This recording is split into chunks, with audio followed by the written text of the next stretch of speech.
La leyenda del Santo Grial nos enseña que el conocimiento no se encuentra en las respuestas, sino en la búsqueda de las mismas. Históricamente, la ciencia y la religión han jugado un papel fundamental en nuestra búsqueda de respuestas. He pasado mucho tiempo explorando las diferencias entre ciencia y religión y finalmente he llegado a la conclusión de que ambas son complementarias. Básicamente, son dos lenguajes que cuentan la misma historia. Ambas son manifestaciones de los esfuerzos del ser humano para comprender lo divino. La ciencia se ocupa de las preguntas y la religión se recrea en las respuestas. Durante milenios, dos preguntas han definido nuestra búsqueda de lo que significa ser humano. ¿De dónde venimos? ¿A dónde vamos?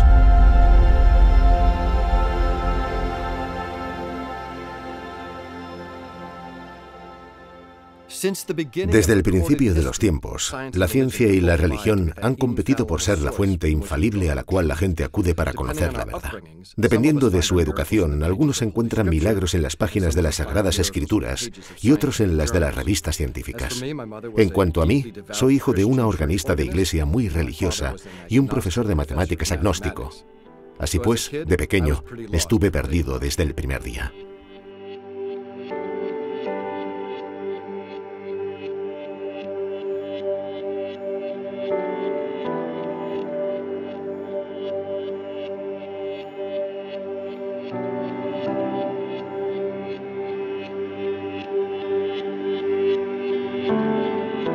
Los estudiantes de filosofía suelen hacerse una pregunta. ¿Preferirías vivir en un mundo sin religión o en un mundo sin tecnología? A lo largo de los siglos, la fe religiosa ha permanecido fundamentalmente inmutable. En muchos sentidos, esta es su fuerza y su atractivo.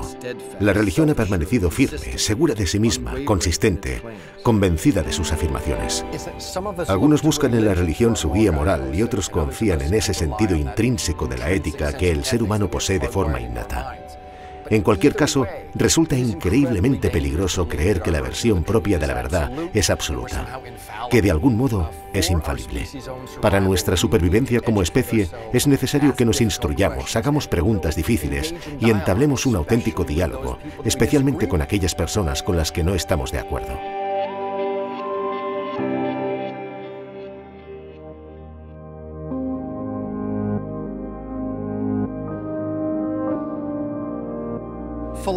La filosofía es el estudio de la naturaleza fundamental de la existencia humana y de nuestra percepción de la realidad. Al considerar algunas de estas grandes cuestiones, he llegado a sentirme fascinado por algunas de las respuestas que ofrece la ciencia más avanzada. Solo el tiempo dirá si estas respuestas son las correctas.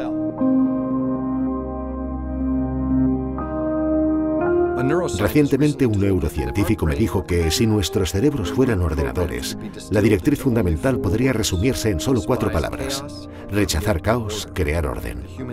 La inclinación humana hacia el orden no es una elección mística, sino una reacción fisiológica similar al hecho de desear un vaso de agua cuando tenemos sed. La búsqueda espiritual es una cuestión que ha pertenecido siempre al ámbito de la religión, no de la ciencia. Así pues, la religión siempre se ha sentido justificada, cuando no directamente obligada, para contraatacar la creciente marea de la ciencia. Cada día se producen avances tecnológicos que redefinen nuestro potencial humano. Con velocidad exponencial, estos avances nos confieren poderes divinos. Y estos conllevan una serie de cuestiones éticas y morales con las que no sabemos cómo lidiar.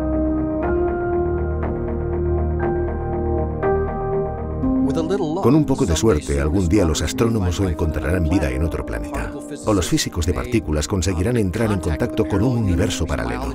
O los biólogos puede que liberen todo el potencial de la mente humana. Si sucede alguna de estas cosas, ¿quién sabe cuál será el futuro de la espiritualidad? En mi caso, el proceso de escritura siempre comienza con la lectura. Una vez que he decidido los temas que trataré, me paso aproximadamente un año leyendo todo lo que puedo al respecto. Al disponer de un conocimiento lo más amplio posible acerca de aquello sobre lo que estoy escribiendo, puedo encontrar esas grandes preguntas, esos temas subyacentes que resultan suficientemente interesantes y complejos para escribir todo un libro sobre ellos. Siempre me he sentido fascinado por los dilemas éticos, esas preguntas que existen en la zona gris que hay entre lo que está bien y lo que está mal. Siempre me ha entusiasmado mezclar lo muy antiguo y lo muy nuevo. Hace varios años escuché una pieza de música llamada Misa de Charles Darwin, que tomaba la antigua estructura de una misa cristiana y la mezclaba con las palabras modernas de Charles Darwin. Esto me inspiró para escribir Origen. Casualmente, además, esta pieza musical había sido escrita por mi hermano, que es compositor profesional. Esta fusión de ciencia, arte y religión realmente me cautivó y se convirtió en un catalizador para lo que más adelante sería la novela Origen. Una vez que he decidido las grandes preguntas y los temas de la novela, llega el momento de escoger la localización.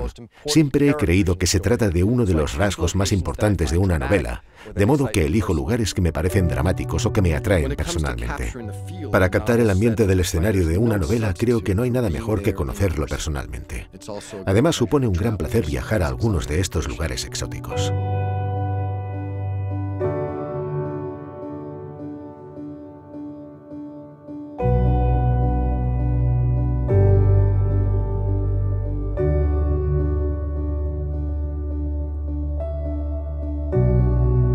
Una de las partes del proceso de escritura que más me gusta es la investigación, y suelo terminar en lugares increíbles como este. Las alturas no me gustan demasiado, y a veces este proceso de investigación me lleva a lugares en los que preferiría no estar, como es el caso de hoy.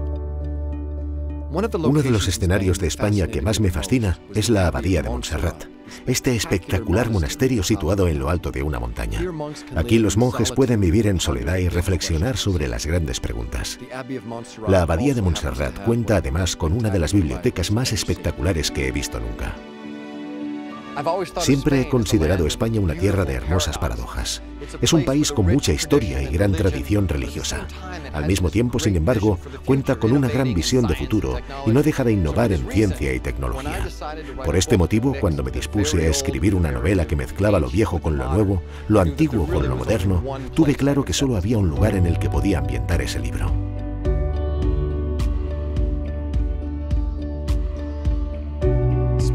Además, España es para mí un país muy cercano y querido. A lo largo de mi vida he pasado muchos años aquí, y ha sido un placer absoluto regresar para investigar Origen.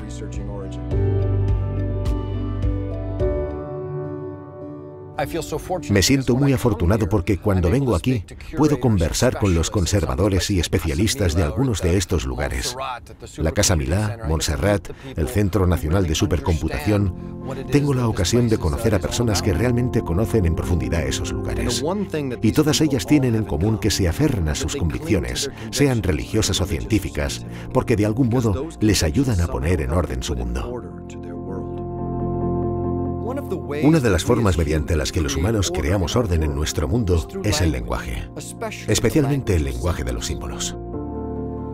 Lo sorprendente de los símbolos es la gran eficiencia con la que transmiten una enorme cantidad de información. Se trate de un crucifijo, un yin-yang, el logotipo de una empresa o incluso un tatuaje personal.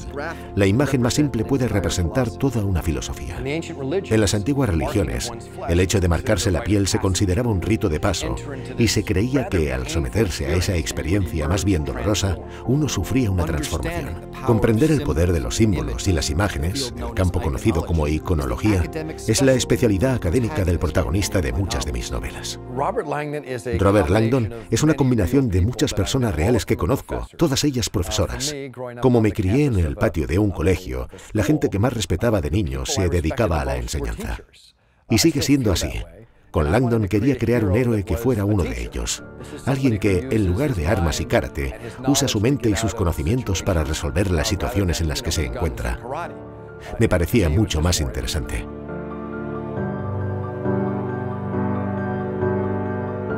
Al principio de Origen, Langdon se encuentra en el ultramoderno Museo Guggenheim de Bilbao.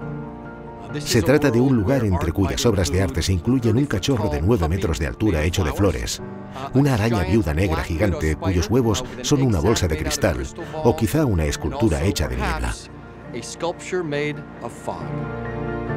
Langdon se siente como un pez fuera del agua en este mundo de arte moderno, y como muchos de nosotros, comienza a hacerse preguntas. ¿Cuál es la naturaleza del arte? ¿Cómo sabemos si algo es arte moderno o simplemente algo extraño? Una de las razones por las que me siento tan fascinado por el arte moderno es porque redefine lo que supone ser un espectador. Hay piezas que le invitan a uno a participar de otro modo y a apreciar el arte de una manera distinta. Origen es un auténtico thriller de Robert Langdon. Está repleto de secretos y símbolos y, por supuesto, códigos. Normalmente los símbolos con los que se encuentra Langdon en estas historias pertenecen al arte del Renacimiento o a la iconografía religiosa, unos ámbitos en los que es un experto y en los que se siente como en casa. Esta vez las cosas son algo distintas. El arte tuvo un papel muy importante en mi infancia.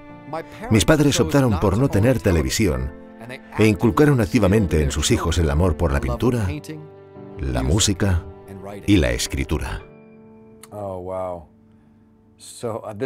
Esta es mi primera máquina de escribir. Tanto mi padre como mi madre eran escritores. Ambos escribían libros. Mi padre ha escrito muchos libros y para mi cumpleaños me regalaron una máquina de escribir. Esto fue antes de que existieran los ordenadores, claro está. Todavía la guardo en el desván. Obviamente ya no la uso. Es gracioso, ese cuadro que hay en el fondo lo pinté yo. Es horrible, pero mis padres eran tan buenos que decidieron colgarlo en la pared de la cocina. Siempre nos apoyaron mucho. Mi madre era organista profesional en una iglesia. En casa todos estudiamos música. Siempre he pensado que el hecho de haber aprendido música de pequeño ha tenido una gran influencia en mi forma de escribir. Cuando uno estudia música, aprende conceptos como tensión y distensión, así como a hacer llamadas y respuestas musicales, o qué son el tempo, la escritura y todas esas cosas que tan íntimamente están relacionadas con la escritura de libros. Tanto si uno es pintor como compositor o escritor, la única referencia que tiene es su propio gusto. Uno crea el cuadro, la música o el libro que realmente le gusta y luego simplemente espera que otros compartan su gusto.